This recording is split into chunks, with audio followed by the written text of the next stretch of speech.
You can all see that, I hope. Good. Well, it's a great pleasure to be the opening speaker in this series, which, as you just heard, endeavours to show new perspectives on country houses. And I personally think it's quite appropriate that the series starts by considering questions of class, because that really is what the country house is all about, as we know. And architecture, in a sense, was the art form that most clearly delineated the patrician from the plebeian, if you want to use E.P. Thompson's terminology for the way class worked in the 18th century. And I think country houses are capable of all sorts of interpretations, and their study can reveal all sorts of perspectives, different perspectives on society, economics, culture, and on politics. And I want to elaborate this evening by reference to a particular house and to two figures who were associated with it. And the slide worked, so that's good. So let me continue. The two figures I want to talk about are on the screen here. On the left, Frances Evelyn Greville, Countess of Warwick, and on the right, the novelist, H.G. Wells.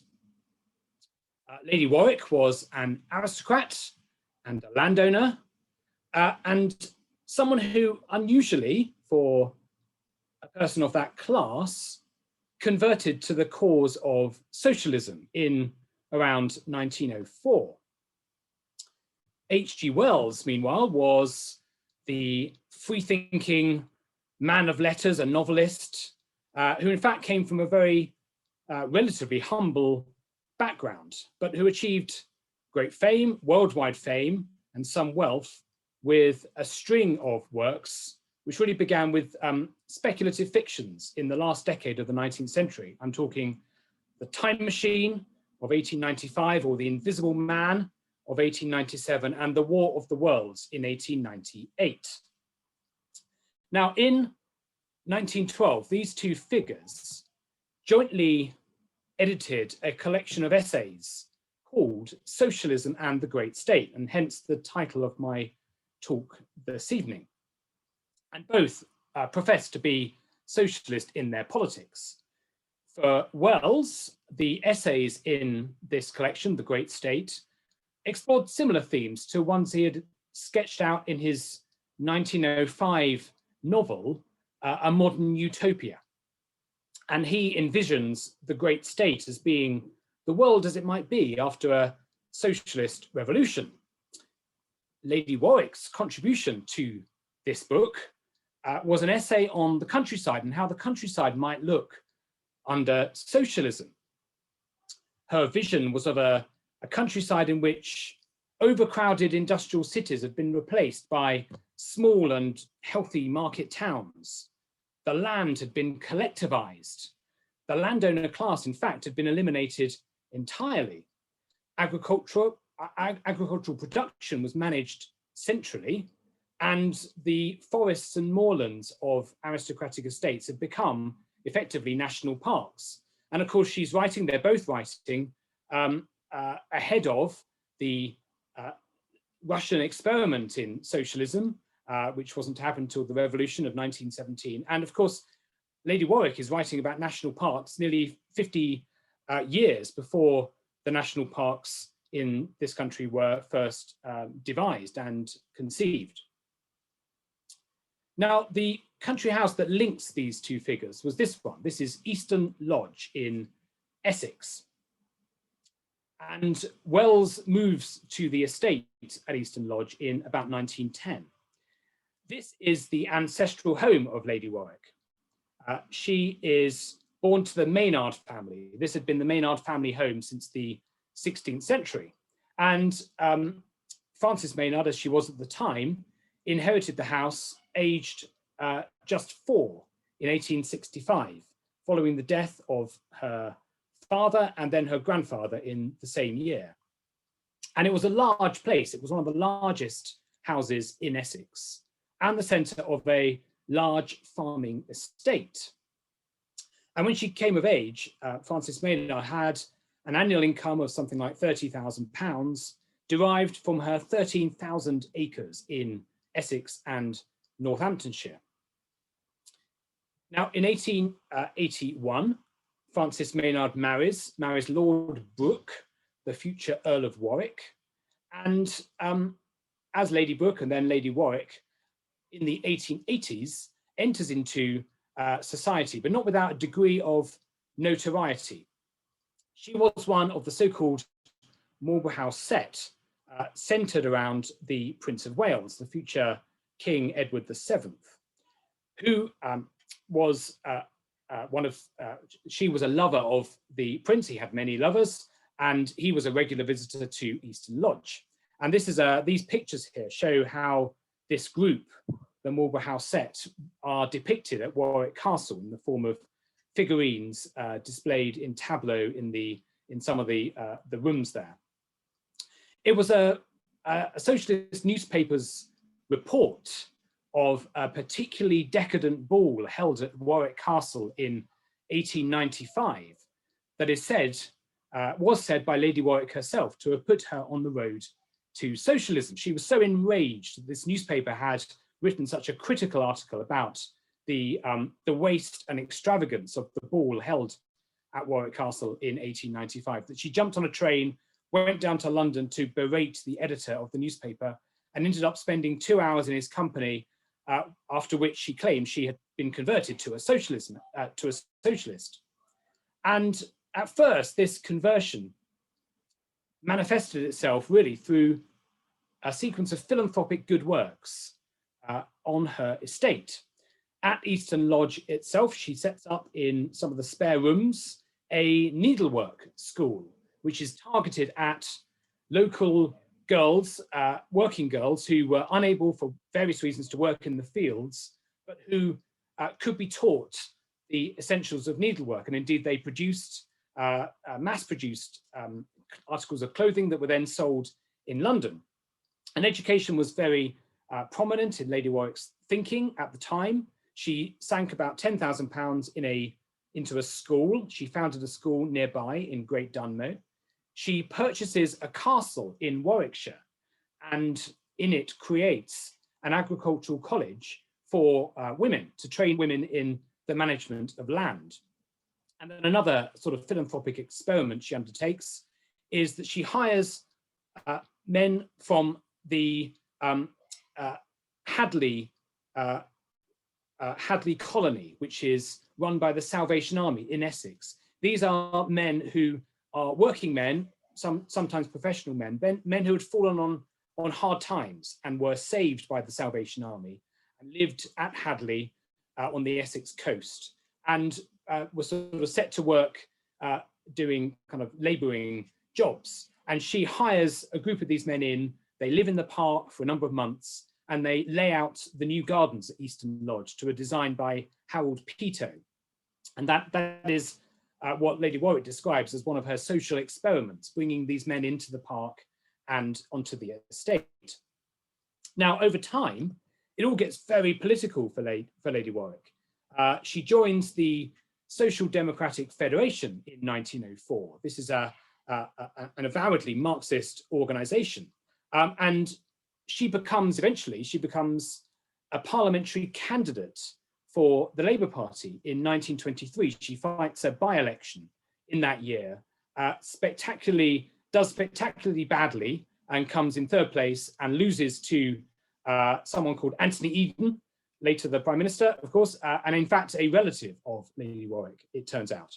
And the picture here on the screen is of leading Labour figures visiting Easton Lodge in the same year, in 1923, and they include Ramsay MacDonald. And the reason she was courting these figures is that she conceives of a plan to give Easton Lodge to, firstly, the Trades Union Congress, and then to the Labour Party. And her vision is that this house will become a study centre for left-wing ideas and for teaching the young people in left-wing thinking. This is a quote from her her memoirs, and she talks of Easton Lodge becoming a people's university. So she reimagines the country house. She can conceive of no better use for this great pleasure house than for it to become a kind of the Chequers of the Labour Party, or an educational establishment for Labour.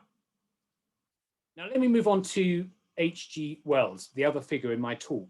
I mentioned that he came to live at Easton Lodge in 1910. He lives at this house. This is Easton Glebe, a house that's still on the estate, still standing.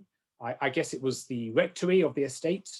And he rents it and then later purchases it and lives there until 1927. And he's one of a group of writers and journalists, often quite left-leaning figures, who are sort of gravitating to the estate of Lady Warwick. But H.G. Wells was no stranger to the country house. In fact, country houses had quite a formative influence on his life and his philosophy, and indeed his written work. And that's because both of Wells's parents were in domestic service in the middle decades of the 19th century. And I'm sure we'll talk about this a lot this evening, but it is a fact, of course, that something like 1.5 million people worked in domestic service in the later decades of the 19th century. It was one of the biggest employers at the time. And Wells's father, Joseph, was a gardener at a number of different aristocratic estates before moving to Uppark in West Sussex, where he meets Wells's mother, who is a housemaid at the time. Actually, they marry and they start to have a family. They move to Bromley because Joseph unwisely buys a rather unsuccessful china shop, which is where H.G. Wells is born in 1866 and spends the early years of his life. But actually, Wells's mother in 1880 is tempted back to Uppark. She can't wait to escape the china shop, and she's offered the quite privileged position of housekeeper at Uppark, and is there for about 13 years until she's dismissed in 1893. And Uppark features quite a lot in Wells's autobiography. He writes about it as a very formative period of his life. He spends time there recovering from illness. He has a bout of illness as a young man. He returns there after he fails in a number of trial apprenticeships, later fictionalized in Kipps and other novels, of course. And he is living there when he's working in a local school. And Uppark really is the making of H.G. Wells. Laura Marcus has recently written about this and has written about how Wells would sit in the library at Uppark and he would read from the pages of the volumes on the shelves. He'd read Swift and Tom Paine and Plato. And in many ways, his worldview is formed in these days. This is an object he would have known very well. This is the Uppark Doll's House, which is now a part of the National Trust collection. And Laura Marcus writes how this, in a sense, becomes emblematic of both of Wells's understanding of the class-bound structures of the society of the day, but also his fascination with concepts of scale and of miniaturization, which then recur in his writings, his subsequent written work. Here's an example. Wells is, I think, famous for being one of the earliest publishers of a set of rules for, effectively, for toy soldiers. It was called Floor Games, and the next volume was called Little Wars. This was published in about 1912, I think. So this picture could well be a scene from Easton Glebe at a weekend where Wells was known for his games and his game playing. But he loved toy soldiers and he loved playing toy soldiers with his sons. And here he is leading an army into battle against some of the miniaturized houses and castles that you can see laid out across the living room floor. And I think it's perhaps not a stretch to see, in some ways, Wells's fiction and his writings as a form of working class, or perhaps more correctly, lower middle class revenge on the country house. There's an early story that he publishes in 1894 called The Hammer Pond Park Burglary.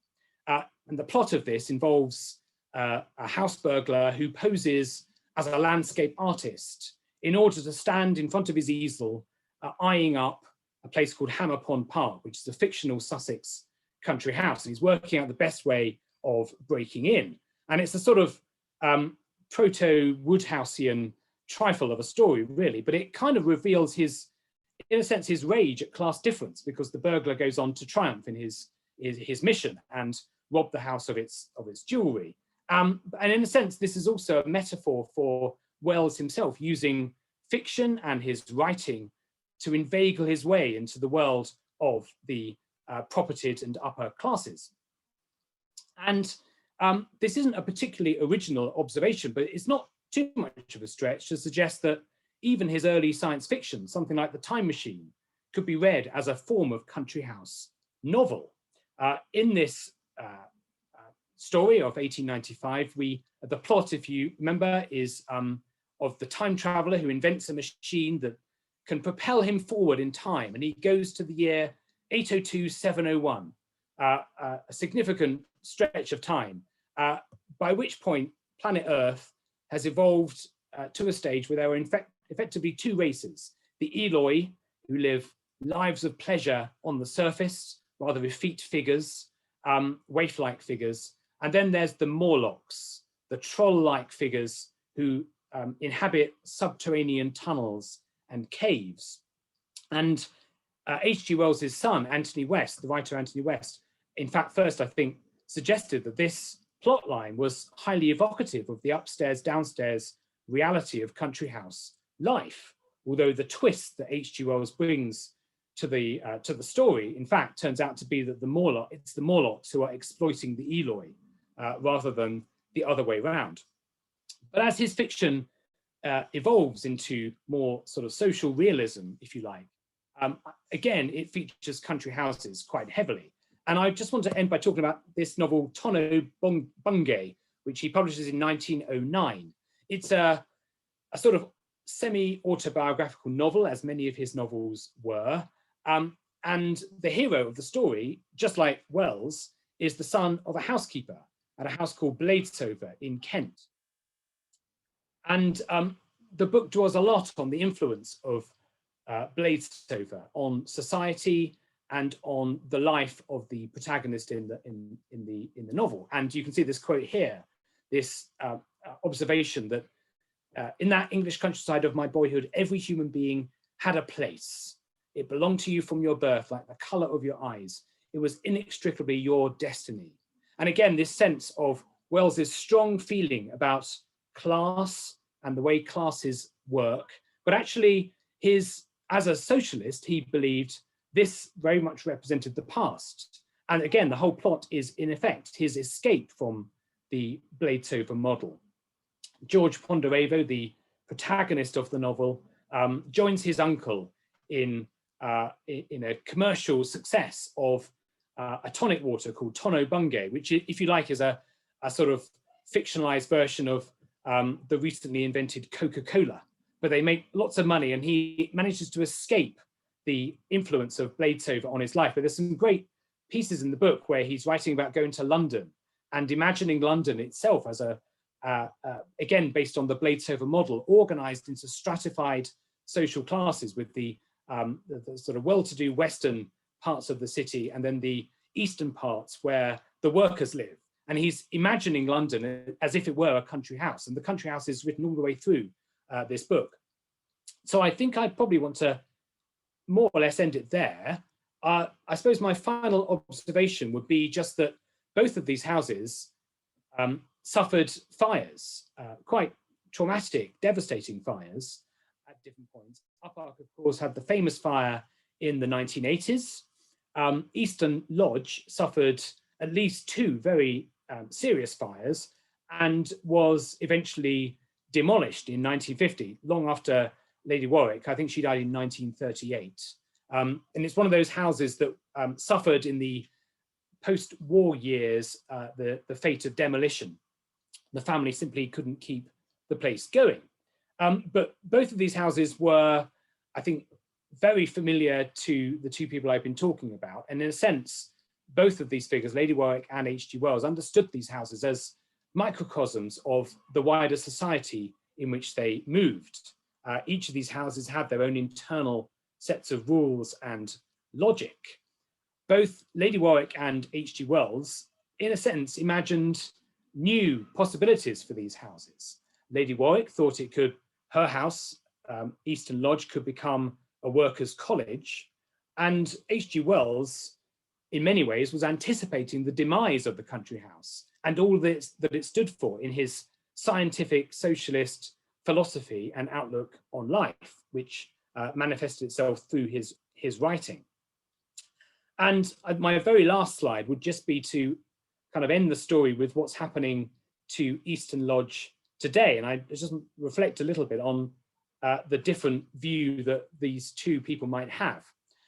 Easton Lodge now is the site, the park, and the ruins of what once was Easton Lodge. The gardens are still there, but not the house.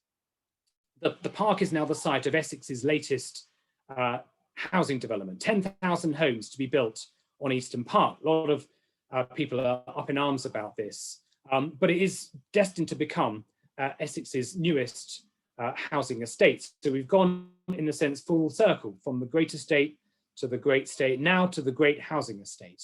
And I just think these two people would have probably different perspectives reflecting the different way in which they are country houses. I think Lady Warwick would be absolutely appalled at this outcome for her beloved Easton Lodge. She wanted to keep the house and run it as an educational establishment. She wanted to keep the park as a nature reserve. I imagine she would have been all in favor of rewilding these places and turning everything over to nature. That would have been her absolute dream. I suspect H.G. Wells probably wouldn't have minded too much. She certainly wouldn't necessarily have had an objection to science overruling the sentimental needs of the aristocracy, as it were. He might have thought this actually was the logical next step for Easton Lodge. It would be replaced by the need for housing. He probably wouldn't have supported the fact that developers are bound to make lots of money out of this, but he would have nonetheless considered this perhaps a logical and rational way to treat this particular property. So I think I want to leave it there, if I may. I probably overstayed my welcome anyway, but thanks very much for listening and look forward to the discussion this evening.